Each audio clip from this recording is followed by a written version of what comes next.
Nos toca el doctor Álvaro Ferrés con el engorde a corral, producción y aspectos medioambientales, que es la presentación que está ahí. Nosotros podemos decir de Álvaro Ferrés, que es veterinario, doctor en Medicina y Tecnología Veterinaria, que hizo estudios de nutrición animal en Alberta, Canadá, y sistema de engorde en Canadá y Estados Unidos, que ha participado en muchos cursos, fue a Australia, Nueva Zelanda, Israel, Alemania, Canadá, México, Paraguay, Brasil, Argentina y Uruguay. y ha hecho trabajos de evaluación de ganado de feedlot y de carcasas y evaluación de calidad de carne. Y desde el 93 está encargado del proyecto de desarrollo en corrales de engorde en el Uruguay, en el LATU. Del 95 es director ejecutivo del proyecto Austin LATU, además de productor rural, y es asesor técnico en corrales de engorde. Buenas tardes a todos. Primero, antes de empezar, agradecer a la facultad la invitación que nos hizo para participar de esta jornada. Y bueno, la verdad que después de que uno se va y que vuelve poco a facultad, a veces creo que es lindo volver y ver cómo sigue, por lo menos donde pasamos muchos años estudiando, y que gracias a la facultad, por lo menos, o gracias a esta facultad, es que yo he tenido la oportunidad que tengo de trabajo, que me he desarrollado, me ha dado de trabajar, de vivir, y además creo que, por lo menos en lo que a mí me respecta, nos da una formación muy buena. Bueno, ¿qué me invitaron a mí, o por lo menos qué me pidieron que hablara? Y la invitación me decía, bueno, hablar del engorde de ganado a corral y ver un poco cómo es el tema contaminación, etcétera, etcétera. Por lo tanto, lo que yo haré es una presentación básicamente de cómo vemos el mundo, cómo está Uruguay, cómo está esta tecnología en el Uruguay, cuáles son los parámetros básicos, cuáles son las cosas que están incidiendo en el Uruguay hoy productivo a nivel de carne, y cuáles son las perspectivas futuras que vemos, por lo menos en el Uruguay, en este país, con esta tecnología. Y después le hice un poco más de hincapié a todo lo que tenga que ver con el tema contaminación, ya que es algo que me pidieron especial, por lo menos lo que nosotros hemos trabajado, lo que estamos haciendo. En el entendido que somos pocos, que no tengo ningún problema, lo que no entiendan me paran, me preguntan, hablamos, interactuamos, creo que es mejor para todos y de alguna manera lo hace más ameno. Bueno.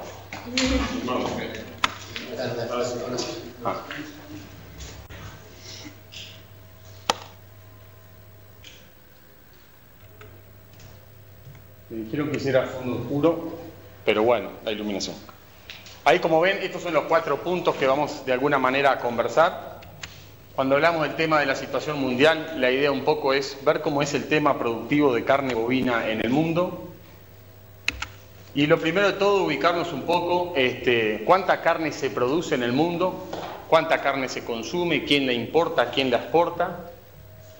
Y después, de alguna manera, ir ubicándonos a lo que venimos en Uruguay. Esto porque del momento que Uruguay tiene como casi principal rubro de exportación la carne, creo que es muy importante saber dentro del mundo qué tipo de actor somos nosotros. Ustedes ven que la producción de carne en el mundo anda alrededor de 57 millones de toneladas, el consumo anda parecido, alrededor de 55 millones de toneladas, pero en realidad lo que se exporta o importa en el mundo anda alrededor de las 6.700, 6.900 toneladas. Quiere decir que es un porcentaje que andará en el 12-14% de lo que el mundo produce es lo que se exporta. Si nosotros vemos las exportaciones de carne, vemos que si vemos una proyección hasta el año 2020, hay una tendencia a crecer las exportaciones tanto de pollo como de cerdo como de carne vacuna. Cuando hablamos un poco dónde está el ganado en el mundo, cuál es el stock bovino mundial, ahí vemos que en el mundo hay alrededor de 1.000 millones de cabezas de ganado, donde el principal rodeo del mundo está en la India, seguido por Brasil, China. Y bueno, el Uruguay, como todos ustedes saben, el último DICOSE, o las últimas informaciones de DICOSE del Uruguay salieron ayer, nosotros andamos alrededor de los 11.200.000 cabezas de ganado. Por otro lado, es importante cuántos terneros nacen en el mundo. Y en el mundo nacen alrededor de 280 millones de terneros. Y eso es muy importante para saber cómo es la producción. Yo creo que de esta transparencia es bueno sacar a la India. Ustedes saben que la India es un país donde el ganado vacuno es, en teoría, sagrado. Y yo digo en teoría porque por más de que no se consume o no se faenaría, hay un tema de los búfalos que en la India está creciendo su producción y además hay bastante contrabando de ganado hacia países vecinos. Pero esas son todas cosas que Marcelo supongo que va a hablar más. La producción de carne del mundo, donde veamos que Brasil es yo diría, primer país productor de carne del mundo es Estados Unidos, que es, diría yo, uno de los países más eficientes produciendo carne, seguidos por Brasil. Y otro tema no menor es la carne, el ganado hay en el mundo, la carne se produce, pero ¿cuáles son los mayores consumidores de carne del mundo? Y los principales consumidores de carne del mundo están acá, en el hemisferio sur, y básicamente son Uruguay, hoy por hoy es el mayor consumo per cápita, y Argentina lo sigue, donde anteriormente era el principal país de consumo de carne per cápita del mundo.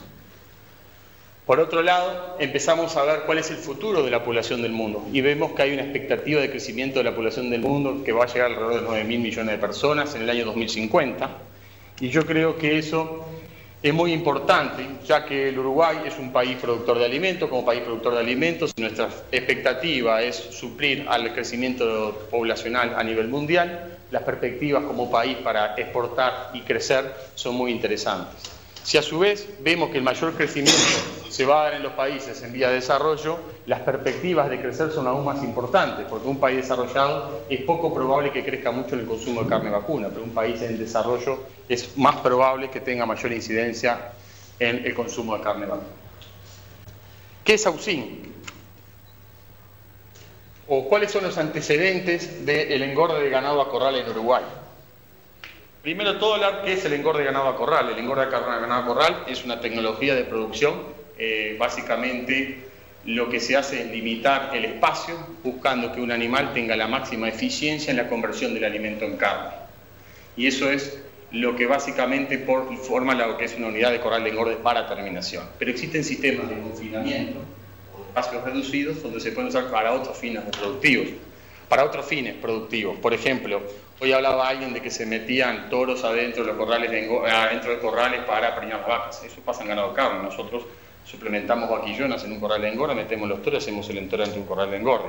O queremos hacer etapas de cría o queremos hacer etapas de recría. La tecnología del engorde a corral se puede utilizar en diferentes etapas productivas de los vacunos. Eso no quiere decir que en el mundo normalmente se utiliza para la terminación de ganado. Y a su vez le confiere a la carne ciertos atributos que tienen sus ventajas. ¿Cuándo nace eso en el Uruguay? En el año 57 se forman los dos primeros corrales de engorde en el Uruguay, que cierran en el 60 con las extracciones. Y en el año 1992-93 empiezan los primeros corrales de engorde en este país, y desde esa fecha hasta ahora han ido creciendo el número de corrales de engorde. En el año 1996 se forma la AUSIN. La AUSIN es la Asociación Uruguaya de Productores de Carne Intensiva Natural. Tiene este nombre largo y esta sigla porque cuando nosotros nos formamos, o AUSIN se formó, que es donde yo trabajo, decir la palabra engorde a corral o filote en Uruguay era mala palabra, ya que nosotros teníamos un sistema de producción netamente pastoril, donde de alguna manera los sistemas productivos costaban que se cambiaran o la gente no se adaptaba a nuevas tecnologías. Y eso hizo que para que nosotros de alguna manera pudiésemos empezar a crecer, diferenciar y que de alguna manera lo que produciéramos tuviese alguna ventaja, tuvimos que trabajar no solo diciendo que no nos llamábamos como nos llamábamos, sino empezar a hacer trabajos demostrando que el producto final de un corral de engorde, llámese novillo o vaquillona, tenía ciertos atributos. Y yo siempre lo menciono porque hubo dos frigoríficos con los cuales nosotros trabajamos desde el principio, que fue el frigorífico Tacuarembó, pero el Tacuarembó de antes, no el Tacuarembó de Malfrí, y el frigorífico San Jacinto. Son con las dos primeras plantas que nosotros empezamos las primeras alianzas para ver que el ganado de filot podía tener ciertos atributos que podían ser una ventaja comparativa. Y digo esto porque en aquel entonces muchas veces se nos decía que los animales que producíamos en los corrales de engorde, que la carne tenía olor a chancho, o que el cuero no era bueno, etcétera, etcétera.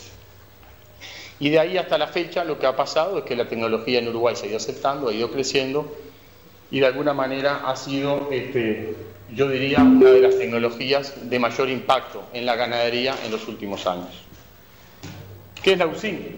La AUSIN, que es donde yo trabajo, Es un grupo de más de 20 empresas que se juntan con el objetivo de producir animales de alta calidad, provenientes de sistemas intensivos de engorde, con menos de 27 meses de edad, y actualmente nosotros estamos produciendo en el orden de los 40.000 animales por año. Llegamos a niveles bastante arriba de esto, ¿no? De 60 a 70.000 animales por año, y ahora bajamos.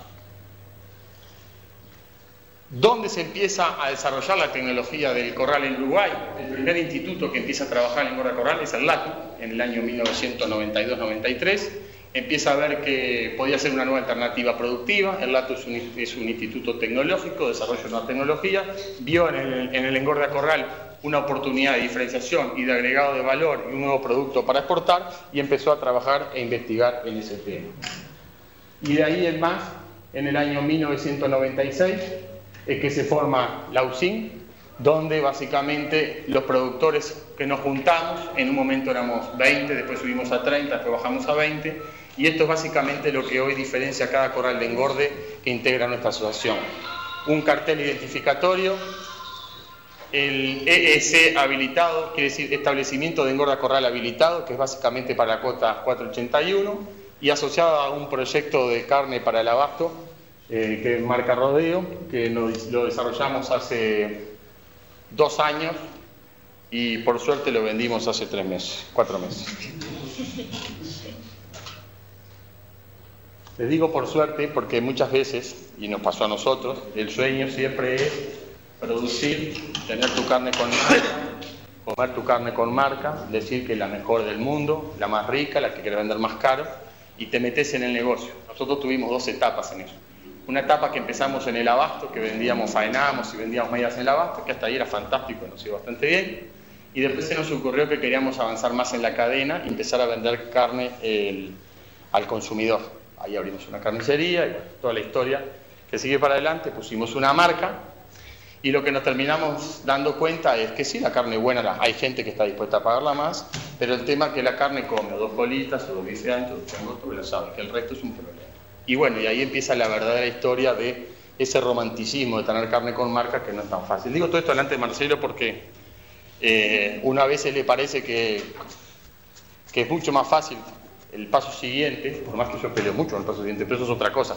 Uno le parece que, y no es tan fácil, a veces uno sueña que el negocio del otro, el paso siguiente, es fácil y no es tan sencillo, tiene sus secretos, tiene su especialidad. Y bueno, y nosotros hicimos la experiencia y en caso particular de venta de carne para el abasto, no tuvimos el éxito. Bueno, tuvimos la oportunidad de que apareció un comprador, la vendimos y bueno, fin de la historia. Eso no quiere decir que para... Tenemos mucha experiencia cantidad. Pero, ojo, eso nosotros lo hicimos, no fue bien, no fue mal económicamente, vuelvo a decir en 2 partes, pero aprendimos mucho de todo el tema de cómo se faena, cuánto rinde, todas esas cosas que a veces uno las sabe, pero hasta que no las hace, no las sabe todo lo que la tiene que saber. Y en los negocios de exportación nos ha servido muchísimo. Y yo creo que parte del secreto futuro de la relación productor-industria es que se empiecen a conocer todas esas cosas. Donde siga viendo que lo que está allá es todo oscuro y lo que está acá es todo claro, no va a salir así. Por lo tanto, esas son cosas que cada vez más se van a tener que conocer para saber que cada uno se especializa, obviamente que hay una comercialización, obviamente hay una diferencia que hay que sustanciar, que es el tema del precio, pero que así va a tener que funcionar. ¿Cuál es la situación hoy actual de los corrales de engorde? Lo primero de todo, los corrales de engorde se clasifican de varias maneras, pero la primera clasificación que nosotros estamos haciendo es lo que es un corral oportunista y lo que es un corral estructural. Oportunista es aquel que hace un corral de engorde, por ejemplo, un año le sirvió, pone unos tanques de glifosato, alambrado eléctrico, mezcla comida, le da de comer. Oportunista, es un corral que le sirvió en ese momento. Estructural es aquel que desarrolla un corral de engorde donde normalmente hay mayor inversión en infraestructura, ya sean comederos, bebederos, sistema de alimentación, sistema de mezclado, sistema de almacenamiento, etcétera, etcétera, y perdura en el tiempo. Esa es una clasificación desde el punto de vista de su funcionalidad. Otra clasificación es del punto de vista de su tamaño. Y esto lo tomamos nosotros de la Dinama, ya que es un trabajo que hicimos hace un tiempo, y los empezamos a clasificar en función de la capacidad instantánea instalada. Cuando ustedes hablan de corrales de engorde, una de las cosas más importantes es saber cuánto ganado puede albergar a la vez. Después, los ciclos productivos son otra cosa. Es, si yo meto un novillo, una vaquillola, una vaca, lo que sea, ¿cuánto tiempo lleva el periodo de engorde de terminación? Que puede ser 100 días, puede ser 90, puede ser 120. Por lo tanto, un corral de engorde con una capacidad instantánea instalada de 1000 cabezas puede perfectamente terminar 3000 animales por año, porque cada 100 días termina un animal. Eso no es fácil decir, esto es el óptimo. Normalmente, cuando un corral es estructural que funciona durante todo el año, normalmente el máximo de periodos de rotaciones que agarras en 2.5, 2.4, 2.3, no es muy fácil hacerlo más que eso. Pero en definitiva, hoy en el Uruguay, a raíz de algo que es muy importante, y que Marcelo obviamente va a hablar más que yo en eso, o va a hablar entre las cosas que podrá hablar, es la famosa cuota 481. El Uruguay, para poder exportar en la cuota 481, tuvo que decir que teníamos corrales de engorde. Para decir que teníamos corrales de engorde había que registrarlos y a su vez tener una autorización de la DINAMA y del Ministerio de Ganadería, Agricultura y Pesca. Eso llevó a que los corrales de engorde se tengan que registrar y tengan que decir dónde están y a su vez tengan que decir qué tamaño tienen y a su vez tengan que decir cuántas veces funcionan por año. Por lo tanto, hoy existe en el Uruguay un registro de corrales de engorde, por lo menos que estén habilitadas para vender dentro de la cuota de carne de alta calidad. Y nosotros lo dividimos en mayor de 5.000, entre 1.000 y 5.000 y menor de 1.000. Esta división por tamaño no necesariamente es el criterio que está tomando el Ministerio está más para el 500, para arriba es una cosa y 500 para abajo es otra, y eso va de la mano de todas las exigencias que están teniendo para la habilitación de los corrales de engorde desde el punto de vista de los manejos de residuos, etcétera, etcétera.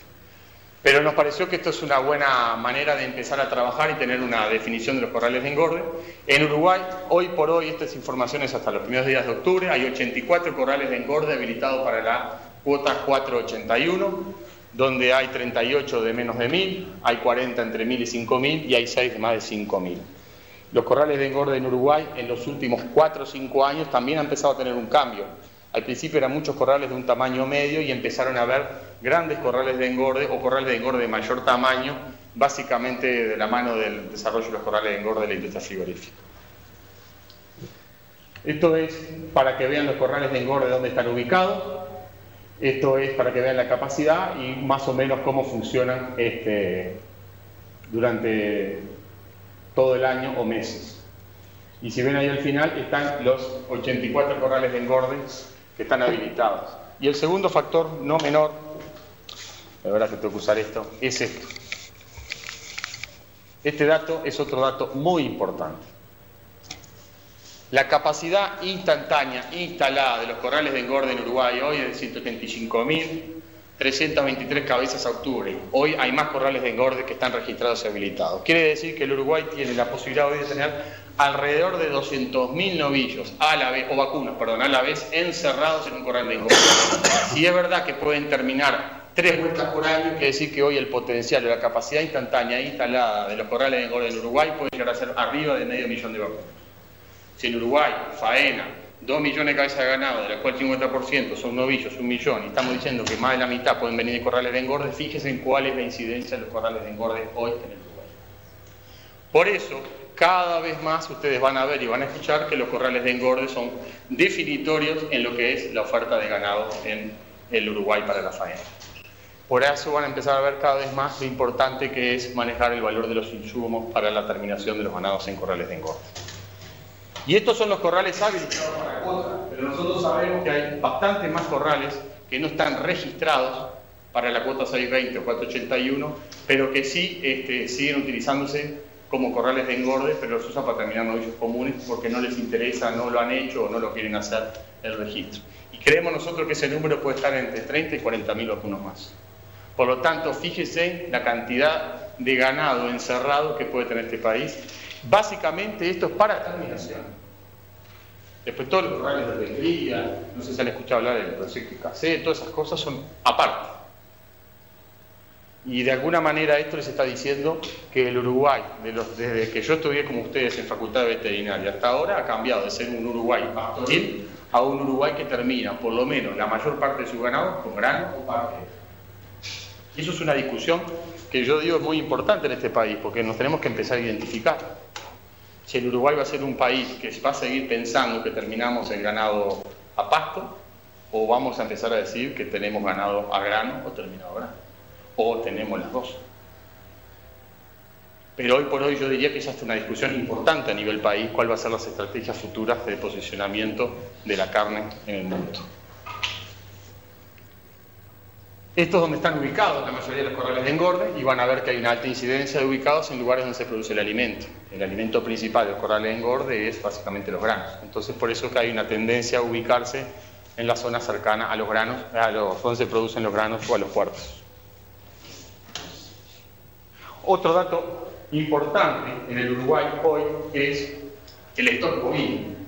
Si ustedes se fijan, el stock bovino, al Uruguay anda alrededor de 11 millones de cabezas de ganado, en el 2011 1.101.000, este año ya la declaración que salió ayer ya habla de 11.200.000 y pico. El stock bovino uruguayo está creciendo. El stock ovino uruguayo está creciendo.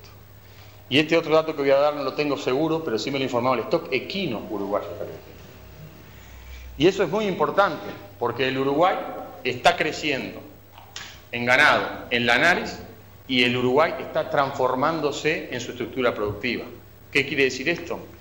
Que el Uruguay está pasando a ser un país básicamente de producciones de carne, leche o lana, etcétera, a un país donde la agricultura está agarrando cada vez más incidencia, las áreas dedicadas a la agricultura están creciendo, la soja, hoy por hoy, si no me equivoco, ya se exporta más que carne, doctores, así.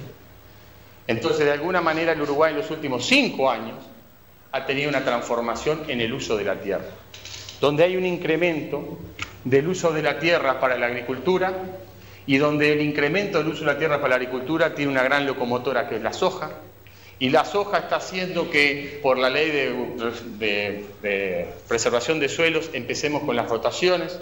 Las rotaciones van a generar granos forrajeros y los granos forrajeros son parte de nuestro insumo en los sistemas de producción.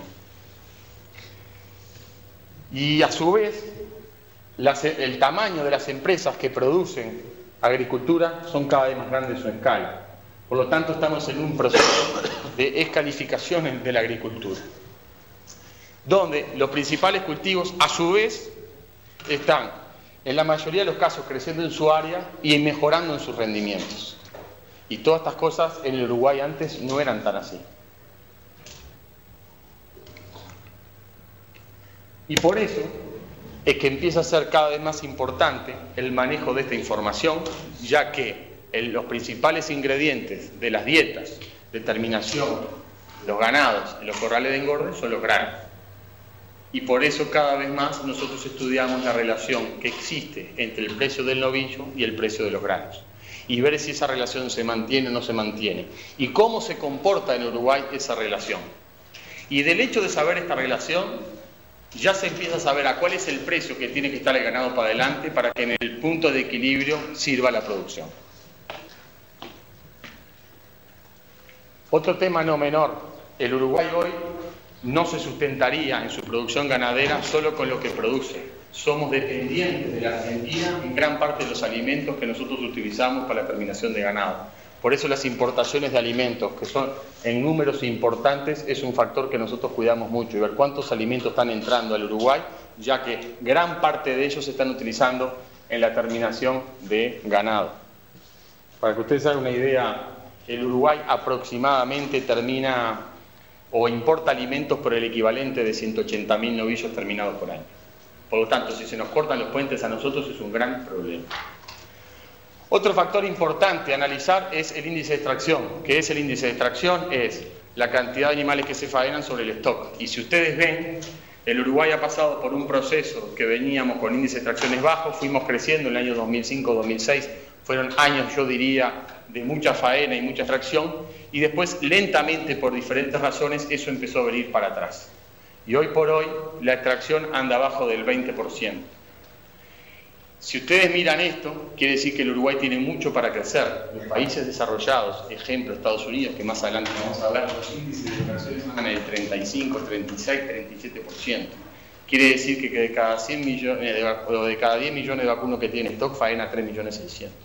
Y la única respuesta para la cual pasa eso son las tecnologías de la producción, que a tanto allá como acá se pueden aplicar. El tema es que podamos, nos sirva, sea económico y queramos hacerlo.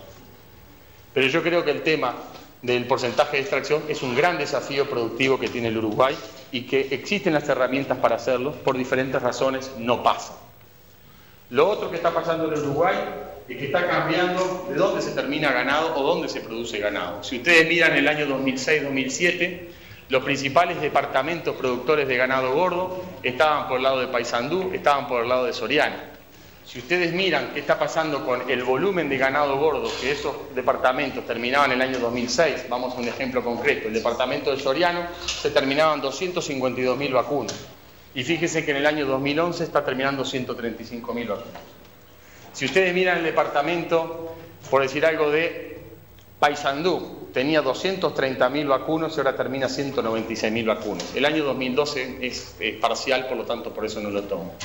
Pero también pasaron otras cosas. Fíjense en el departamento de Durazno, se terminaban 145.000 vacunos en el año 2005, se terminan 211.000 vacunos en el año 2011. Quiere decir que además, cómo se termina ganado Uruguay también está cambiando. Y los departamentos que antes terminaban más ganado ya no son tan incidentes como otros departamentos donde no se terminaba tanto ganado. Pero sí hay alta incidencia de corrales de engorde. La explicación de por qué en el departamento de Durazno ha crecido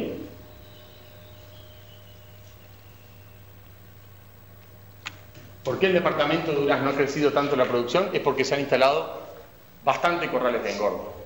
Y si ustedes se fijan en Durazno, dice 114.000 novillos se produjeron. Esta es una gráfica que habla solo de novillos, no el total de vacunos van a ser novillos, solo novillos. En Durazno se produjeron 114.000 novillos y yo les diría que más del 60% de esos novillos provienen de corrales de engorde, por no decir el 70%.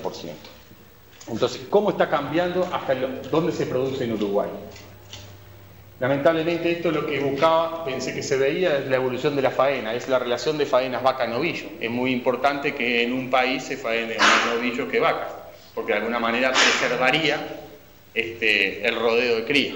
Cuando esas tendencias o esas cosas empiezan a cambiar, de alguna manera nos está condicionando el futuro de la producción de terneros. Sí. ¿Cuándo andas bien? Ese gran aumento si bien está hablando de los departamentos más agrícolas, existe la mayor cantidad de granja. En Durazno no te entendí la pregunta. Digamos que Durazno no es de la zona donde hay más granja. Entonces, ¿por qué se debe ese crecimiento en Durazno y no en otra zona? Es una buena pregunta. ¿Por qué instalar un corral de engorde en Durazno y no instalar un corral de engorde en Soriano, por decir un ejemplo? O en un lugar donde haya más comida. Y ahí pasa una cosa que yo no lo comenté, pero es buena tu pregunta, y es, a medida que los alimentos se acercan a los puertos, existe una competencia alternativa. A ver, el maíz en Durazno no vale lo mismo que el maíz al lado de Nueva Palmira. Por un tema muy sencillo, el flete. De Durazno a Nueva Palmira hay 40, 30 dólares de flete. Entonces, cuando uno empieza a instalarse más alejado de los puertos, pero cerca de una zona, empieza a jugar con esa oportunidad de compra. Segundo, hay una mayor concentración de ganado. Ustedes cuando van a los departamentos del litoral, se empieza a desplazar el ganado por el lado de que hacen cultivo. Entonces, en realidad lo que haces es tener más ganado, oportunidad de ganado en estos departamentos que en el departamento donde hay agricultura. Por ahí va la explicación por lo cual empiezan a haber esas incidencias. Los puertos son una oportunidad o una competencia. La forma de fijar los precios de los granos es una cosa muy interesante, ya que existe el mercado futuro. Yo no sé si todos ustedes saben lo que es eso, pero el mercado futuro te permite de alguna manera predecir cuánto va a valer lo que vos vas a vender cuando lo produzcas. Y permite también predecir cuál va a ser tu costo de producción en un futuro determinado insumo. Y eso, si es exportable, tiene un valor; si se tiene que importar, tiene otro valor. Las paridades exportadoras e importadoras cambian mucho la ecuación de un corral de engorde. Por eso, la explicación básica es que están lejos de los puertos, pero cerca de la comida. También tienen la desventaja, como yo hablaba hoy. No es lo mismo traer de Rosario, por decir algo, cáscara de soja y dejarlo en un corral de engorde en Río Negro que llevarlo a Durazno. Tenés 20, 30 dólares más. Pero yo creo que en el equilibrio hay ventajas y desventajas, y por eso creo que se largan para instalarlos acá. Sí, ¿hay más otra pregunta? ¿Cuáles son las perspectivas futuras que tienen estos sistemas de producción?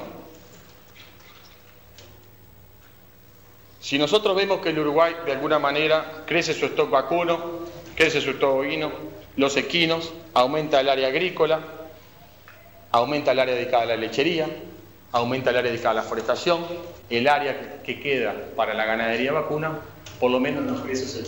Y a su vez esa área que queda no tiene incidencia de mejoramientos o de sistemas de producciones de pastura mejoradas, etc. Por lo tanto, las tecnologías de la intensificación tienen su espacio y tienen su lugar, pero para que eso suceda tienen que ser rentables. Si no son rentables podemos amontonar ganado, como está pasando ahora, no se terminan en corrales de engorde porque está caro producir, y un fenómeno como el que se está dando ahora en el mercado, que baja la reposición, parte de la explicación es porque pasarlo a una etapa posterior es caro, entonces la gente se queda quieta. Entonces, esas son de las cosas que vamos a tener que ver cómo empiezan a cambiar para aumentar la producción. Y ahí es que el desafío pasa en dar de comer y aplicar intensificación en la producción para no solo crecer, sino mantener. Fíjense que si el Uruguay este año va a faenar 2 millones y poquito de cabezas de ganado, no tuviese corrales de engorde, no faena ni 1.800.000. O sea, hoy los corrales de engorde lo que hacen es que no baje aún más la faena. No estamos hablando de que aumente la faena, no, que no baje aún más la faena. Si no tuviese los corrales de engorde, yo no sé qué puede pasar en este país. A su vez, si la tecnología de la intensificación viene y nosotros vamos a gastar en darle de comer al ganado para producir más, creo que es la oportunidad de empezar a hablar de los cruzamientos. O sea, es totalmente razonable que la mayoría del ganado uruguayo sea de raza Hereford o Aberdeen Angus. Estamos adaptados a un sistema pastoril donde con el poco mantenimiento o por las demandas de mantenimiento que tienen para multiplicarse o engordarse, necesitan pasturas naturales, es suficiente. Una raza británica que produce más, no. Por lo tanto, los cruzamientos expresarían, frente a una oferta de alimento, una mayor ganancia diaria, una mayor eficiencia de conversión. Y creo que es una gran oportunidad y para mí vamos a empezar a ver cada vez más cruzamientos con razas continentales. Igual que de alguna manera lo que puede hacer la producción de animales enteros. Yo siempre pregunto por qué en Uruguay no se producen animales enteros. Que alguien nos los explique. Si ustedes van a Brasil, la mayoría de los ganados que se producen son enteros. ¿Por qué tienen que castrarse? En Europa la mayoría de los animales, la mayoría no, gran parte de Europa produce animales enteros. Paraguay produce animales enteros en parte. Chile.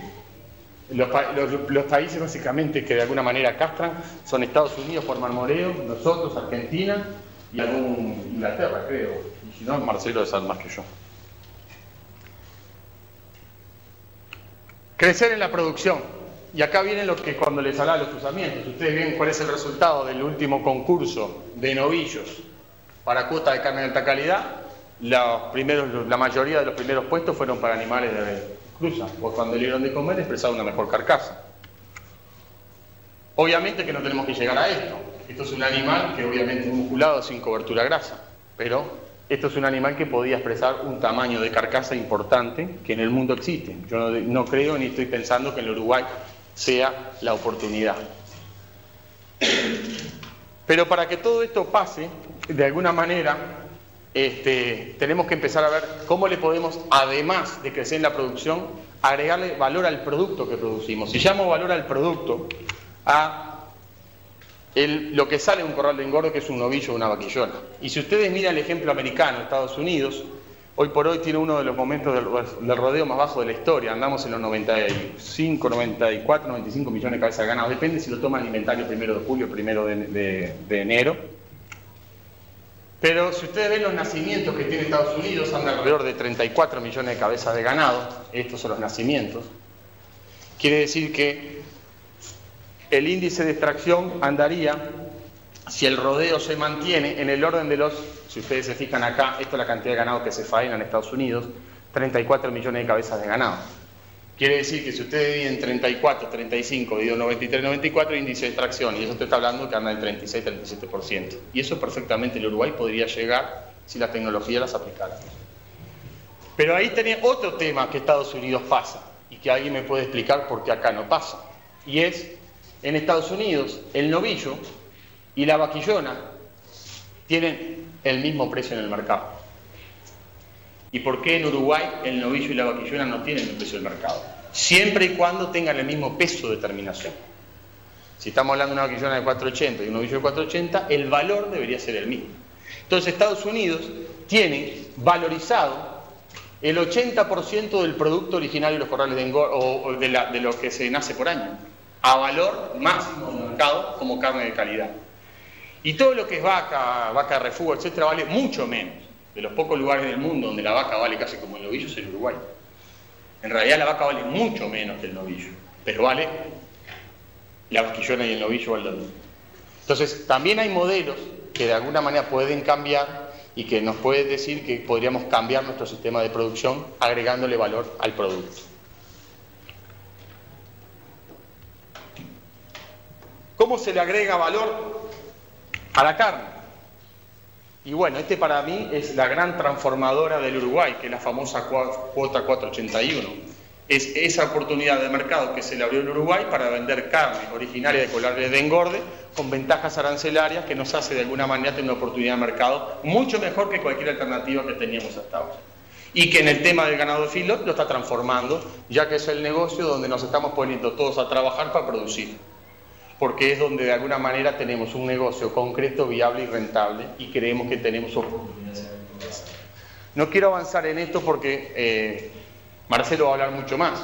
A los efectos técnicos, lo que tenemos que tener es un corral de engorde registrado, habilitado, un animal con la edad que de alguna manera requiere el sistema, menos de 27 meses, y en los últimos 100 días de engorde, una dieta de alto concentrado que dice que tiene que tener 12,26 megajulios por cada kilo de materia seca en un 62% del concentrado.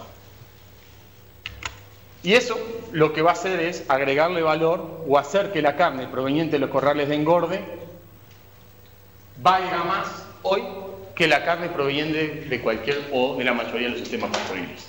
Y eso es lo que yo les hablaba hoy. Fíjense lo que le pasa en Uruguay. Estábamos convencidos que la carne, que todo eso que de alguna manera nos encanta, hoy por hoy no es la que más cara vendemos. Entonces, el dilema es, ¿y esto cómo sigue? Y también tiene que haber, para que el sistema de engorde a corral es el sistema para mí más integrador de la cadena de la carne. Es el sistema que le asegura a la industria que va a tener abastecimiento de materia prima. Porque no tiene dependencia climática, tiene 100% de previsibilidad. Pero que para que sea predecible y tenga un funcionamiento continuo, tiene que tener instrumentos parecidos a lo que tiene el mercado de los granos para que sea un negocio que por lo menos el papel sea rentable. Después, desde el punto de vista productivo, podemos ver.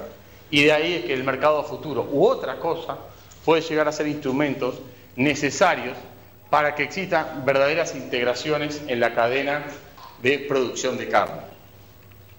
Donde nosotros tenemos el mercado, que es hoy, estamos hablando de la cuota 481 y que tenemos mucho para crecer y muchas oportunidades, a otro. La industria, que en Uruguay es muy buena, de muy buen nivel, una capacidad social brutal y con necesidad de faenar. Los feedlots, que para mí es la solución de la producción de animales para faenar. Yo creo que el Uruguay, si tenemos que volver a pensar como un país pastoril para esa capacidad instalada, es impensable. Ya no, esto no tiene manera de tener marcha atrás, podrá haber más, podrá haber menos, pero marcha atrás ya no tiene. Y para atrás tendrá que de alguna manera desparramarse hacia abajo en el sector recriador y criador. Y todo eso debería de funcionar de una manera coordinada para que en el fondo se pudiese producir y exportar más y con mejor valor.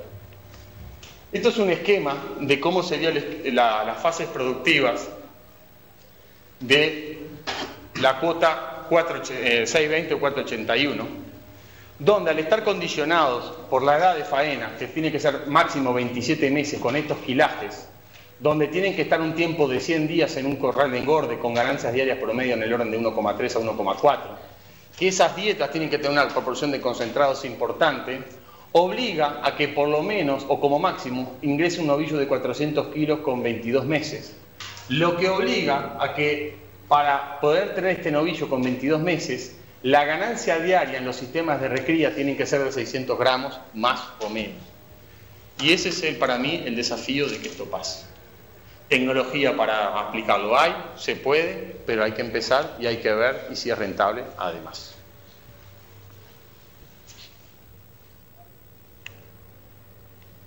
Si todo esto funciona y considerando que el mercado está y tira, podemos aumentar el porcentaje de proqueo, disminuir la dentore, aumentar los pesos de estete. En la etapa de recría, al mejorar las ganancias diarias, evitar las pérdidas invernales, que es un costo para el país, optimizar las eficiencias productivas, y en la etapa de engorde, al mejorar el perfil de las dietas, darle más concentrado, aumentar la ganancia diaria, acortar el ciclo productivo. Si la edad promedio de faena en el Uruguay era 4 años, pasamos a meses. La valorización del producto, la famosa cuota u otros, y la disminución de la contaminación, porque otro de los factores que a veces cuesta entender es cuanto más intensiva la producción, menos contaminación produce. Cuanto más intensiva la producción, menos contaminación produce. Y eso la gente cuesta entenderle. Piensa que cuando una vaca está corriendo más libremente en el campo, menos contamina, y no es así. Por kilo de producto producido, o kilo de carne vendido, kilo de carne exportado, kilo de carne consumido, la huella de carbono de un sistema intensivo es menor a una huella de carbono de un sistema extensivo.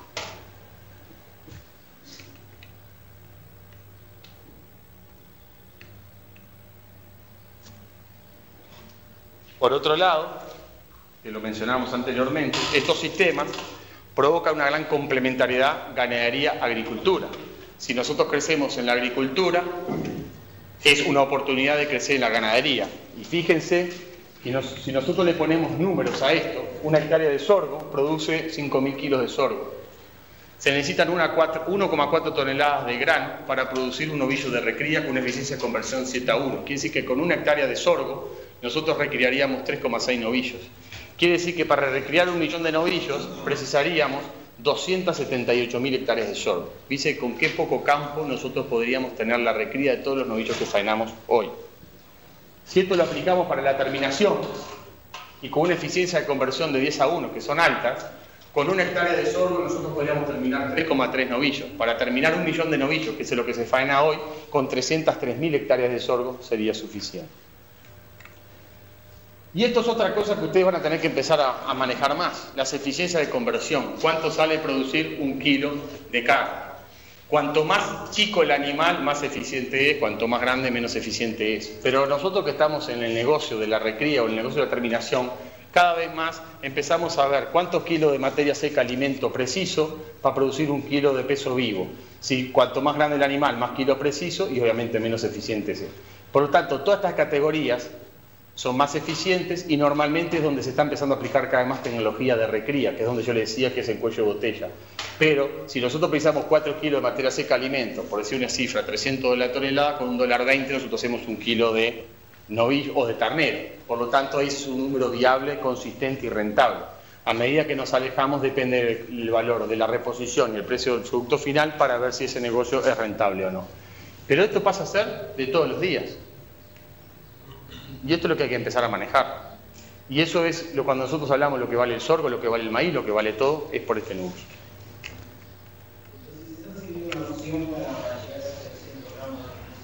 Sí. Porque sistema de recría, autoconsumo, suplementación, para lograr esto. Para que vos tengas el producto que se pueda afanar para la cuota 481.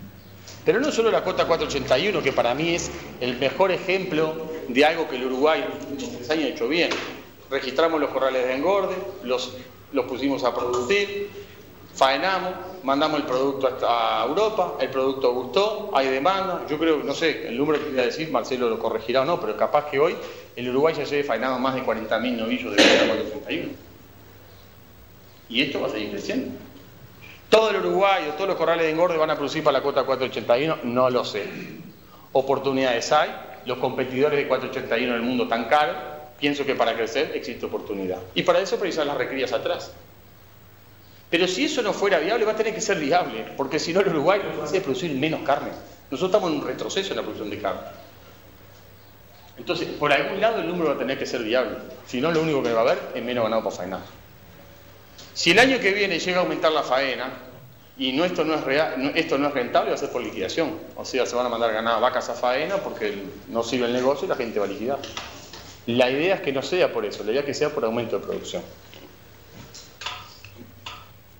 ¿Cuáles son las acciones de mitigación?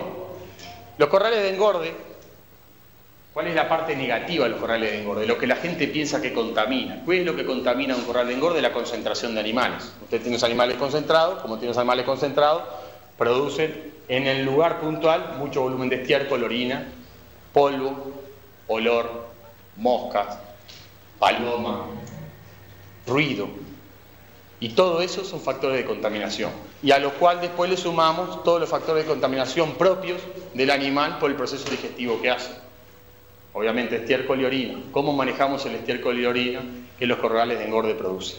Y ahí vienen las acciones de mitigación. Que el Uruguay, una de las cosas que está empezando a hacer es encarar un manual para decir a los técnicos cuáles son las acciones que hay que hacer para mitigar la contaminación, cómo se debe instalar un corral de engorde, dónde se debe instalar un corral de engorde, qué precauciones hay que tener para instalar un corral de engorde. No se puede instalar un corral de engorde al lado de un centro poblado, no se puede instalar un corral de engorde al lado de una corriente de agua, no se puede instalar un corral de engorde al lado de una escuela rural. Bueno, todas esas cosas son pautas que estas guías van a ir dando para que le puedan después habilitar y registrar el corral de engorde para producir dentro de la cuota 431. Y bueno, esto es un rumiante. Como veterinario no voy a ahondar en lo que produce el rumiante, pero sí qué podemos hacer en el manejo de las dietas para minimizar la contaminación. Esto es la composición del estiércol. Esto es sacado de Nueva Zelanda, de Australia, pero de alguna manera lo que les quiero mostrar es que los principales contaminantes de la bosta pasan por la materia orgánica, fósforo, potasio, magnesio, nitrógeno, etc. Y como esto se produce en altos volúmenes, de alguna manera tenemos que ver cómo manejamos la concentración de esto. El otro gran contaminante de los rumiantes es los gases que producen. Y básicamente los gases que se están de alguna manera cuestionando el rumiante es el metano proveniente de la eructación. Y el metano proveniente de la eructación de los rumiantes se lo empezó a tildar de responsable de los gases de efecto invernadero. Conclusión, dentro de pocos años van a venir todos los apocalipsis del mundo y nos vamos a morir todos de alguna manera ahogados, que es lo que la gente piensa que puede llegar a pasar si la producción de carne en el mundo sigue aumentando.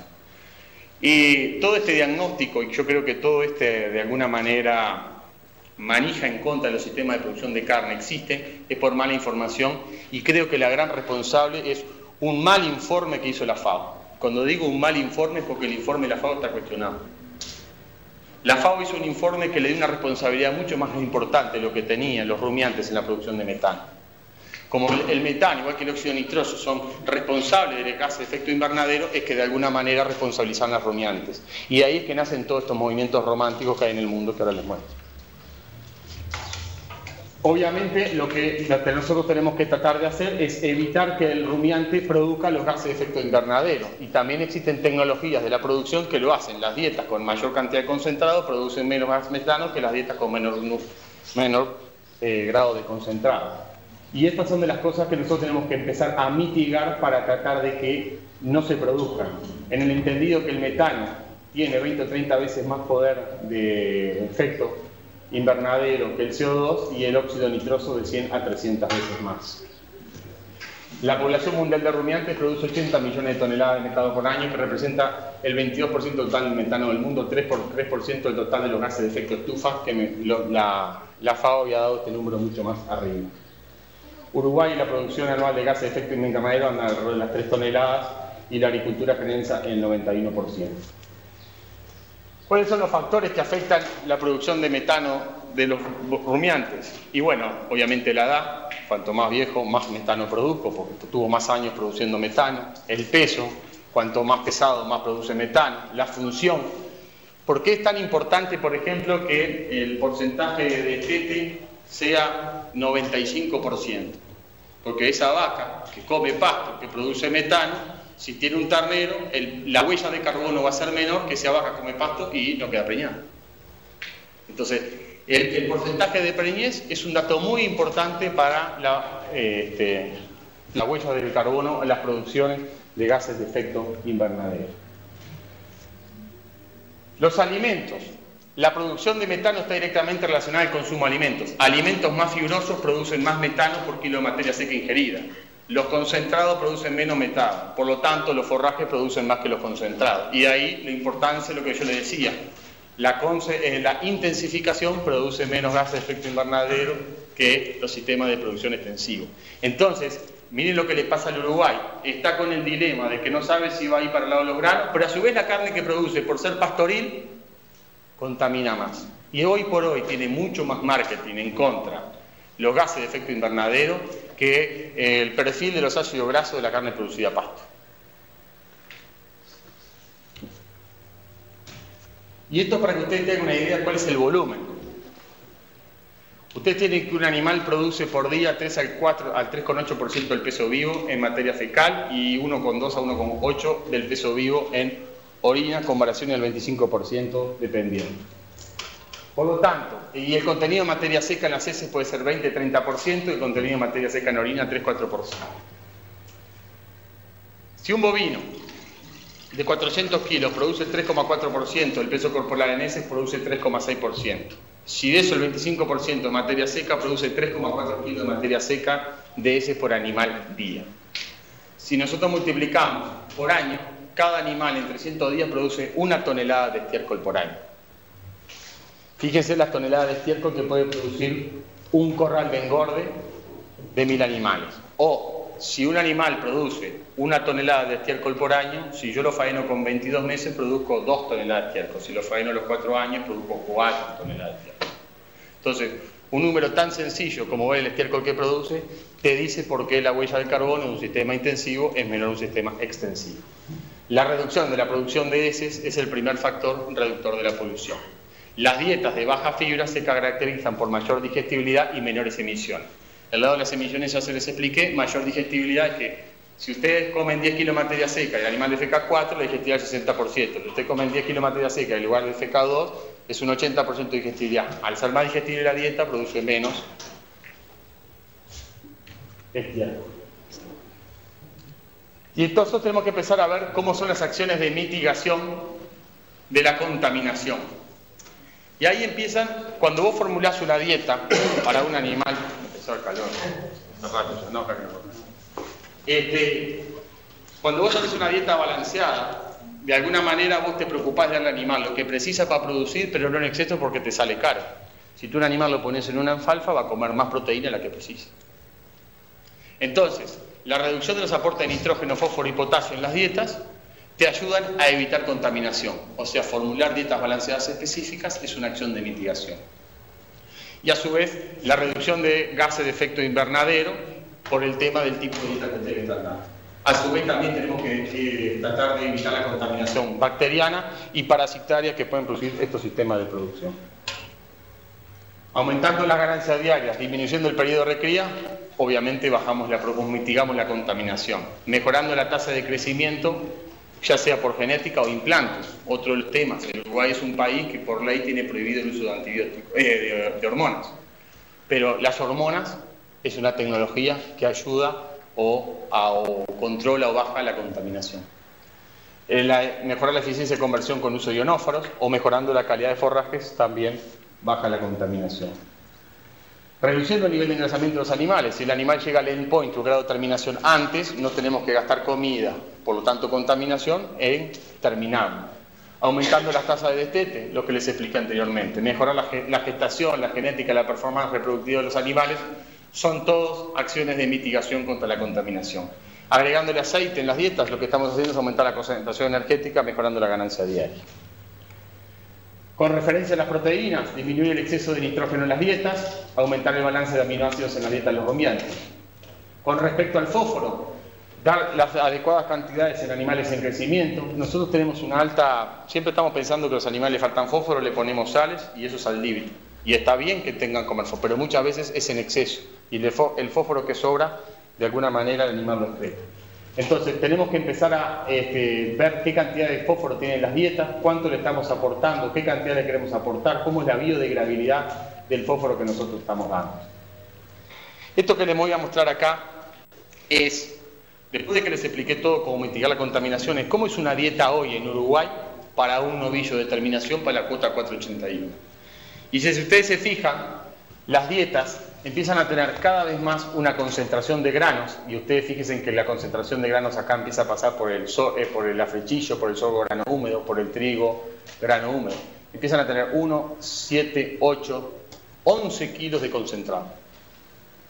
Y miren la cantidad de fibra que tiene esta dieta. Tiene 700 gramos de cáscara de arroz y 1,5 kilos de farro. La proporción de fibra o la fibra en esa dieta debe ser menos del 20%. Y el resto es concentrado. Eso aplica a que la concentración de energía digestible anda en 370, energía metabolizable 3.02, megajoules por kilo de materia seca 12,70. Y nosotros precisábamos 12,26. Los veterinarios hoy por hoy, a nivel de campo, que están registrados y habilitados para certificar dietas, tienen que saber esto, para que firman que esta dieta es adecuada, que alcanza los niveles energéticos, y después de que el veterinario aprueba el sistema productivo, aprueba el ingreso de los animales, aprueba la ganancia, aprueba el pesaje, aprueba la dieta, recién el ganado se puede vender. En la cuota 481, el veterinario tiene un papel protagónico indispensable para la venta de los animales.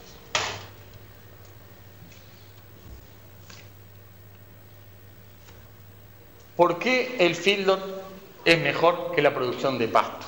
Y este es un trabajo de una investigación de Estados Unidos, donde esta doctora comparaba los tiempos que lleva a producir los sistemas pastoriles americanos con los sistemas de feedlot y cómo eso se ha cortado, y va a favor de todo lo que les dije.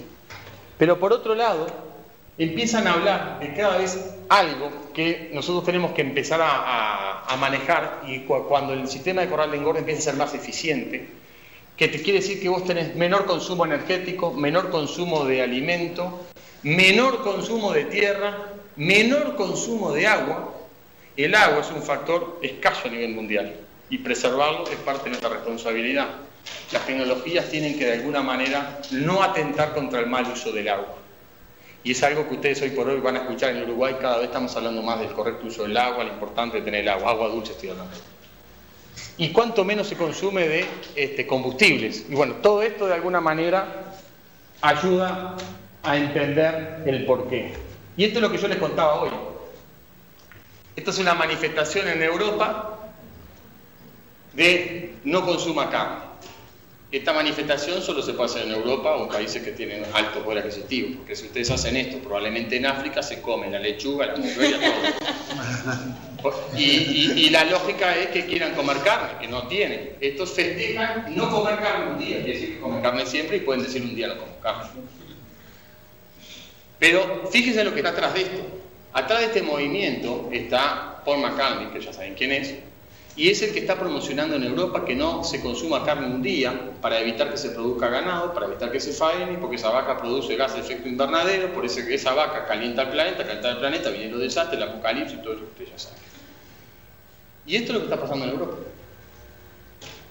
Y esto es parte de lo que atenta contra lo que nosotros producimos.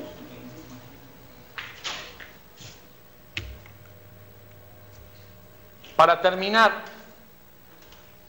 otra cosa muy importante en el Uruguay y que creo que nos ha dado oportunidades y que de alguna manera el Uruguay se ha diferenciado y la cuota 481 lo ha hecho, es la trazabilidad.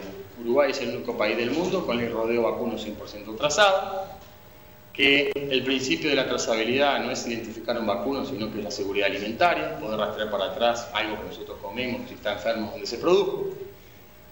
Pero que gracias a tener el rodeo trazado, hoy el Uruguay está exportando carne entre la cuota 481.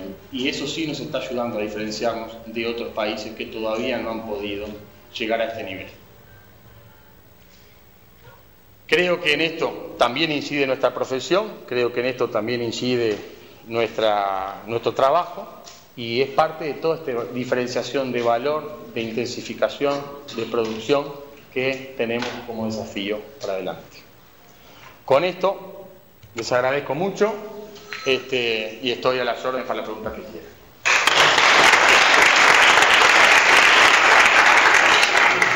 Una pregunta, ¿qué perspectivas futuro ves con el tema de los biocombustibles y la desviación del grano a la formación? Y lo que digo, primero de todo, las políticas de producción de combustibles alternativos, un producto, para no llamarlo más de producto, que su principal utilización es como fuente. Yo creo que es una oportunidad de complementariedad. Lo que pasa es que yo no le veo mucho futuro a la utilización de los granos per se, como producción de combustibles alternativas, no son eficientes. El maíz es un porcentaje muy bajo y de los otros es muy bajo. Entonces, hoy por hoy creo que fue una medida americana para decir no dependemos del petróleo, pero no tengo tan claro que eso se mantenga mucho en el tiempo. Pero respondiendo a tu pregunta, ¿qué utilizamos de eso? Los subproductos sí se pueden utilizar, sí son muy buenos, sí se están utilizando, sí el Uruguay los importa y hay experiencia basta en el mundo. ¿Y cómo está el tema del bienestar animal a nivel de predio? Mirá, los conceptos de bienestar animal, iguales que los conceptos de contaminación, huellas de carbono, etcétera, etcétera, son para mí los dos grandes conceptos que están hoy en el mundo en la comunicación. Yo creo que Uruguay, lo que tiene que ver con bienestar animal, está bien, vos lo comparás con otros países. El hecho que esté en un corral de engorde no quiere decir que no tenga bienestar animal. Cada vez que a mí me preguntan si un animal en un corral de engorde es un animal que está preso y está triste, yo siempre le muestro una vaca en el pasto en un día de sol, muerta de hambre, sin agua, y un animal gordo en un feedlot, y qué tiene más bienestar. Pero, conclusión, el Uruguay en el concepto de bienestar animal en producciones intensivas está mal, no, está muy bien. ¿Veo ahí un cuello de botella? No. ¿Se pueden hacer cosas? Sí. Pero el Uruguay, mirá que el Uruguay en lo que tiene que ver con sistemas de producción, lo que es la industria, lo que son estos conceptos, estamos haciendo puntos. Eso es aparte de por qué no producimos más, eso es otro chiste. Una ventaja que tiene, supongo que lo da Marcelo, que los cortes de la cuota 481 se venden casi todos, de 8.0 se venden casi todos, mientras que comparándolo con la Hilton, que es menor la cuota. Pasa que sí, es verdad, lo habla Marcelo, pero digo, en definitiva la cuota 481 se produce solo ganado de feedlot, la cuota Hilton en teoría no puede ganar. Yo tengo una pregunta. Dale. ¿Ustedes como una asociación tienen alguna estrategia para conseguir ese torneo que vos comentaste? Porque por lo que más o menos hablaste, digo, la respía, pero el feedlot no hace la respía, ya toma el torneo. Lo que pasa es que ahí yo no te expliqué y te dije que los corrales de engorde se clasifican en función del tamaño, etcétera, etcétera. La mayoría de los corrales de engorde que integran esta asociación tienen los sistemas de cría o recría atrás. Por lo tanto, nosotros producimos... O sea, ya hacen el ciclo. Sí. Eso no quiere decir que haya muchos que no compren terneros y los recríen, sí existe. Una pregunta, Lalo. Comentabas de que en algunas oportunidades han explorado dentro del corral. Sí. ¿Esto es 15 meses? Sí, no, aquí yo no. Te le digo el ejemplo práctico. Nosotros en un establecimiento entramos 14 meses, estábamos en septiembre, la vaquilla empezando 2.30, no llegaban, la metimos dentro del corral, le dimos 100 kilos en poco tiempo y metimos los toros para adentro. Te sale 85, 90% preñido, no pasa nada. Los toros están todos ahí con las vacas a la vueltita, mucho más eficiente. ¿Le han enganchado la vaca parida por primera vez con 2 años que no se vuelve a preñar o que por algún motivo no la quieren volver a entorar, de guardarle y venderla como... Sí, sí. El corral de engorda engorda vacas, engorda novillos, engorda toros, engorda... Nosotros hemos engordado miles de toros en el corral de engorda. Toros no, animales enteros, porque decir toros ya es descalificativo. El animal entero no es descalificativo. El animal entero con cierta edad ya capaz que es descalificativo. Pero un animal entero de menos de 24 meses es un animal que tiene todos los atributos de carne. Podrá ser menos magra, podrá ser otras cosas. Y si no tengo entendido, pero en eso soy medio burro, en el sistema de clasificación y tipificación, cuando el animal es entero pero no cortó los 2 dientes, ¿cómo se denomina? Ternero. Con eso ya te dije todo. Por lo tanto, si vos caes con un animal entero, pero con el frigorífico, y si no, En relación a la clasificación, ¿te parece que habría que modificar el sistema de clasificación de la nueva producción? Vos hablabas del valor de la vaquillona y el valor del novillo. La misma clasificación de carne la castiga a la vaquillona porque no le da... Lo que pasa es que son todos conceptos que para mí el lugar debe cambiar. El lugar debe cambiar. Digo, ya ha cambiado últimamente, ¿no? Y va a cambiar más. El Uruguay que yo viví cuando empecé a estudiar acá y el Uruguay que vivo hoy no tiene nada que ver. Y es que van a vivir los que salen de acá, mucho menos. Los cambios van a para otro lado y lo tenemos que empezar a hacer. Ya se están haciendo solo porque el mercado te lo demanda. Y creo que la vaquillona va a pasar por algo de eso. De hecho, yo te cuento, nosotros en Auxin, la vaquillona y el novillo para la cuota 481, el precio del producto final que recibimos es el mismo. Siempre y cuando tengan el mismo peso. Porque no vale la pena comparar vaquillona, novillo 500 kilos con vaquillona entre 80. Y el Señor, y te pregunto, para la cuota 480 con la vaquillona, ¿llegás en el mismo tiempo? Mirá, de toda la UCI, que son 24 productores, solo uno el logro. ¿Uno solo el logro? Uno solo el logro. ¿Y a quién se lo adjudican a eso? Porque en los sistemas productivos uruguayos son básicamente pastoriles, donde vos le pones énfasis a la recría del macho y la hembra, tu único objetivo es entorarla a los 300 kilos, que normalmente es a los 2 años, por lo tanto ya la tira para afuera, nadie le da de comer. La cabecita tiene que cambiar, es el macho y la vaquillona, que no va a ser madre, ya sea una cruza o lo que sea, tiene que tener el mismo requerimiento o la misma alimentación para las dos, igual, porque perfectamente alcanzan, siendo que la vaquillona gana menos que el novillo, ¿no? Pero eso no está concebido el sistema en Uruguay, pero perfectamente podría lograrlo. Por eso te traje un ejemplo, porque de las cosas importantes de todo esto es que la gente ahora en la cabeza empieza a cambiar.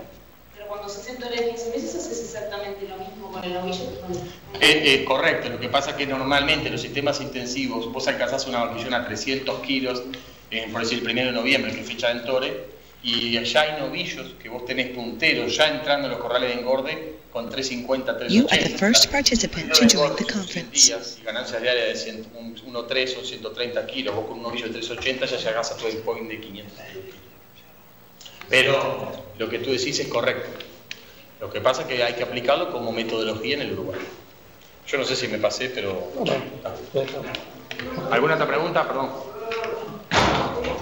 Más o menos caminaron el tema de llegar a los kilos. ¿Existe alguna línea o algún productor que practique, como los bovinos, la ley de cruzamiento terminal? Sí, claro, sí. Yo te cuento, hay muchos... Digo, primero todo, se está empezando, porque en el Uruguay somos todos jereforitas, aberdinangus, y si cambias eso parece que estás insultando no sé a quién. Y eso es un tema que es lógico en un sistema pastoril, pero en los sistemas intensivos no es lógico. La lógica que empieza a cruzar con aquello que es más eficiente. Y si es más eficiente una crítica Hereford Limousin, tendrás que ir a eso, pero no, eso lo va a decir el mercado. Te voy a mostrar un ejemplo. Si tú tenés que, en un cruzamiento, un F1, vos tenés un 8% de mejora en ganancia diaria, más que una raza continental.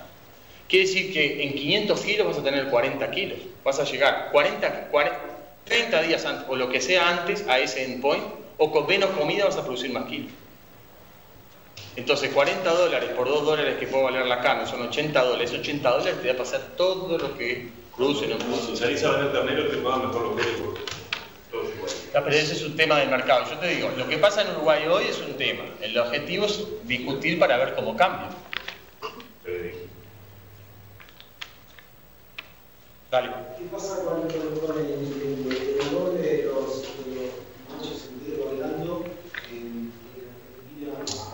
Y se hace otro desarrollo y acá se intentaba hacer aquí un encierro y no se ha desarrollado. Capaz que lo mejor te lo conteste Marcelo, que ellos lo hacen como metodología, etcétera. Digo, como técnicamente, la tecnología no el mercado. Técnicamente el animal entero volando se puede cerrar sin ningún tipo de problema. Después el tema mercado. No. Ahora, ¿por qué anda, no anda, se hace, no se hace, se puede, no se puede? Que te lo conteste Marcelo. Como tecnología se puede hacer perfecto. Más. Eso sí que ganan, ¿no? Porque la promoción de Rolando ¿Sí? sobre todo lo trasladamos a edades. Ahí te contesta Marcelo, que es mejor. Mirá, dos cosas. Primero, dos cosas que son impedimento en Uruguay, o que han sido impedimento. Lo primero es que cuanto más cara está la leche, mejor está el tambero. Cuanto antes le saquen el macho, mejor. Por lo tanto, el ternero se va del tamaño gato. No llega ni a la categoría, no llega ni cosas, no llega ni un espíritu. Entonces, eso es una limitante que obviamente es una limitante productiva que tiene el tambero. Obviamente, no solo con calostro arreglar la falda ni llevarse a enterrar de 70 aquí, quedar un poquito más de cuarto. Entonces la limitante en esa primera fase de recría es una para llegar. Y la otra que pasa, que ha pasado, es básicamente es un animal de terminación, por lo menos lo que nosotros hacemos en Argentina, esa terminación a pesos livianos, más bien mercado de consumo.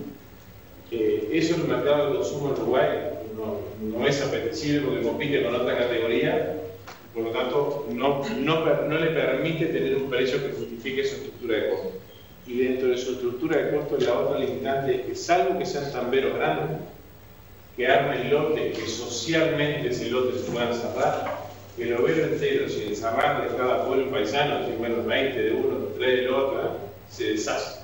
Es mucho peor que ganar la pero se deshacen, que se buscan, no solo que se montan. Es mucho más agresivo el ternero entero blando, por lo tanto eso les baja la conversión, se lastima más. Esas son las primeras experiencias que hay. Y obviamente pedirle al productor que arme lotes de A200 no es para cualquiera. Obviamente un tipo de unas apariciones de A200 vacas. Eso es por lo menos la experiencia que hay hasta ahora. Pero como dice ahora, funciona y va a llegar. En Uruguay llega todo, como más tarde llega. Muy bien, ¿tenemos alguna pregunta de afuera? Parece que se fueron. ¿De adentro?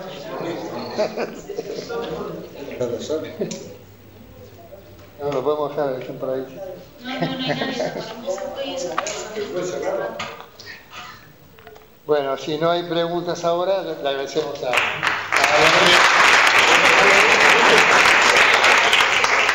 quizás después tenemos una